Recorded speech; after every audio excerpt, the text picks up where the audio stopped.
வணக்கம். நம்ம எல்லாரும் ஹிந்தி எல்லாருக்கும் படிக்க தெரியும். படிக்க தெரிஞ்சவங்களா இருந்தாலும் சரி, அவங்க என்ன பண்றோம்னா, இப்போ சரளமா ஹிந்தி படிச்சுட்டு இருக்கிறவங்களே செய்தித்தாள் எடுத்து படிக்கும் பொழுது, எங்கேயாவது புக்கில் பார்க்கும் பொழுது, டிவியில் அந்த நியூஸ்ல எல்லாம் போயிட்டு இருக்கும் கீழே ஹிந்தி எழுத்துக்கள் பார்க்கும் பொழுது சில எழுத்துக்கள் படிக்க முடியாம அப்படியே திணறி நிற்போம். இது என்னது ஹிந்தி எழுத்து தானா அப்படின்னு. அடுக்க எழுத்துக்கள் உங்களுக்கு தெரியும். இத்யா, இத்வா, இத்தா, அதெல்லாம் கொஞ்சம் இத்துத்தா கூட நம்மளால இன்னுனா இட்டுட்டாலும் அடுக்கடுக்கா போட்டிருப்பாங்க.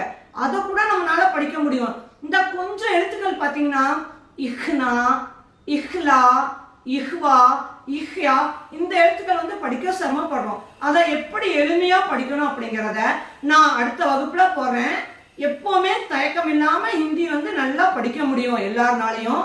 ஹிந்தி பர்ஃபெக்ட் ஹிந்தி டியூஷன் சேனலை பிடிச்சிருந்தா ஃபாலோ பண்ணுங்க, ஷேர் பண்ணுங்க, லைக் பண்ணுங்க, சப்ஸ்கிரைப் பண்ணுங்க. நன்றி, வணக்கம்.